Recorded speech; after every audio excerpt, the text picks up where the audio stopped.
कपड़े धोने वाली बहू। शादी के पहले से ही विभा को कपड़े धोने का बड़ा शौक था। कभी नल के नीचे तो कभी तालाब के पास। अरे मेरी नीली वाली लुंगी नहीं दिख रही है। विभा की अम्मा, कहाँ रखी है लुंगी? अरे वो तो विभा ने परसों ही धोकर रखी थी आपकी अलमारी में, देखो वहीं होगी। वो ना मैंने आज धो दी, मुझे लगा कि गंदी हो गई होगी। अरे कैसे गंदी हो गई थी? उसे तो मैंने पहना भी नहीं। हे भगवान, इस लड़की के कपड़े धोने की आदत से परेशान हो गया हूँ मैं। जितना तो घर में राशन नहीं आता, उससे कहीं ज्यादा डिटर्जेंट पाउडर का खर्चा है। इसकी शादी करवा दो, शादी जाए अपने घर में ही करे काम, फिर चाहे घर के कपड़े धोने हो या पूरे गांव के। हाँ ठीक बोल रही हूँ, देखता हूँ मैं कोई लड़का। वो दिन भी आ जाता है जब विभा को देखने लड़के वाले आ जाते हैं। लड़की मुझे अच्छी लगी। होने वाली सास कहती है, बेटी अगर कुछ पूछना है तो पूछ लो। वैसे तो हमारी लड़की बहुत ही शर्मीली है, जो बोल दो वो मान लेती है, इसे क्या पूछना होगा। अरे कैसी बात कर रही हो माँ, मुझे इन लोगों के घर रहना है, सवाल तो कई है। हाँ हाँ बेटा, पूछ लो ना, क्या पूछना है। आप लोगों के घर कपड़े कौन धोता है? सास का मुंह बन जाता है। देखो, अगर तुम ये कहना चाहती हो कि तुम्हें कपड़े धोने नहीं आते तो सुन लो, कपड़े मैं ही धोती हूँ, लेकिन तुम्हारे आ जाने के बाद मैं रुमाल तक नहीं धोऊंगी। अरे चुप रहना भाग्यवान, बहू बेचारी घर आई नहीं, उसे डराना शुरू कर दिया। वो क्या है ना बिटिया, अभी तक तो ये कल्लू की माँ ही धोती थी, लेकिन अब तुम्हारे पापा तो दहेज में वॉशिंग मशीन देंगे ही। तभी विभा की माँ बोल पड़ती है, सवाल भी पूछा तो क्या। वैसे भाई साहब, मशीन की तो फिर भी कपड़े धोने की कैपेसिटी होती है। मतलब जो बिटिया दे रहे हैं ना विभा, इसे कपड़े धोने का बहुत शौक है। ये आप लोगों के क्या, आस पड़ोस गांव मोहल्ले सबके कपड़े धो दे और उफ तक ना करे। बाहर देखा नहीं आपने कितने कपड़े सूख रहे हैं? सब हमारी बिटिया ने ही तो धोए हैं। बस भी करो ना माँ, शर्म आ रही इतनी तारीफ सुनकर। और तो और एक दाग निकाल कर दिखाओ तो मान जाऊं। हाँ अच्छा, माफ करना बेटा, मैंने गलत समझा।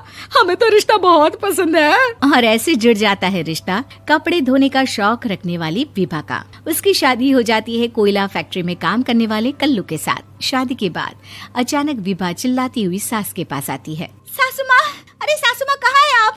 ये तो धोखा है, धोखा दिया आप लोगों ने मुझे। इसे ससुर के चक्कर के बारे में पता चल गया। अरे तो उसमें तुझे क्यों धोखा मिला है? अरे नल में पानी नहीं आता, कपड़े कैसे कब धुलेंगे? अच्छा, तू पानी नहीं आ रहा उसकी बात कर रही है। तो आपने क्या सोचा? कुछ नहीं। अच्छा, तेरी माँ ने कहा था कि कपड़े धोने का शौक है तुझे, याद आया मुझे। शौक बोलकर कपड़े धोने वाले मेरे जुनून को कम ना आके सासू माँ, कपड़ा धोना मेरा गुरूर है। तभी पति भी वहाँ आ जाता है। अभी मैंने इसे सनी देओल की फिल्म दिखाई है, उसी के डायलॉग मार रही है माँ। अच्छा सुन, साफ साफ बता रही हूँ, पानी सुबह 4 से 6 और शाम को 10 से 12 आता है, समझी? विभा टाइमिंग सुनकर हैरान हो जाती है। ये क्या भूतों का मोहल्ला है? सुबह 4 बजे उठकर कौन कपड़े धोता है? 4 बजे टंकी में पानी जाता है, फिर सारा दिन धोना ना, किसने मना किया? अरे कैसी बात कर रही हैं? 200 लीटर की टंकी में कितने कपड़े धो लूंगी मैं? सुबह ही उठ जाऊंगी मैं। अब क्या था, विभा सुबह 4 से लेकर रात के 12 बजे तक कपड़े ही धोती रहती। एक रोज सास पड़ोस से निकलकर कहीं जा रही होती है कि साथ वाली कहती है, हाँ कल्लू की माँ, जरा ये बताओ कि 2 साड़ी है, 2 ब्लाउज और एक पेटीकोट और एक नाड़े वाला लंबा कच्छा। हाँ तो? अरे तो क्या, कितना लोगी धुलाई ये बताओ। धोबन दिख रहे हैं हम क्या? हमारे पति सरकारी नौकरी से अभी रिटायर हुए हैं और बेटा सुपरवाइजर है कोयला फैक्ट्री में। धोबन समझ रखा है हमें? हाय रे कल्लू की अम्मा, माफ कर दो, वो तो मोहल्ले में यही सब बता रहे थे कि तुमने बहू को कपड़ा धुलवाने के काम में लगा दिया है। सास को पड़ोसन की बात सुनकर गुस्सा आ जाता है। वो घर पहुंचती है जहां घर के बाहर ही इतने सारे कपड़े सूख रहे होते हैं जितने कि किसी धोबन के घर पर। अरे ओ कल्लू की दुल्हन, बाहर निकल।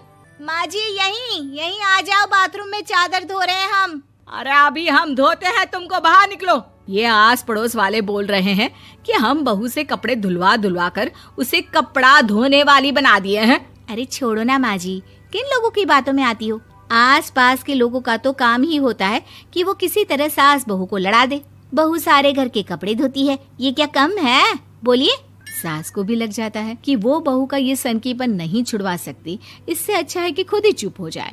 एक रोज सास और बहू मंदिर जाते हैं, जहाँ सास की साड़ी वहाँ खड़ी भीख मांगने वाली से मिलती है। माँ जी क्या बात है, आपकी साड़ी उस भिखारन से कितनी मिल रही है ना? हाँ हाँ देखो तो, दोनों की साड़ी मिल रही है। क्या बात है कल्लू की अम्मा, तुम खुद को तो अफसर की बीवी बताती हो और ऐसी सिंपल सी प्लेन साड़ी पहनकर घूमती हो। सिंपल और प्लेन नहीं है ये साड़ी। तो क्या सोने के धागे से फूल बने हैं? कुछ भी सासू माँ, कुछ भी। हाँ बने थे इस साड़ी में सोने के धागे से फूल। मेरे पति लेकर आए थे मद्रास से स्पेशली मेरे लिए 10,000 की। ताहे भाई साहब इस भिखारन के लिए भी सेम टू सेम साड़ी लेकर आए होंगे 10,000 की।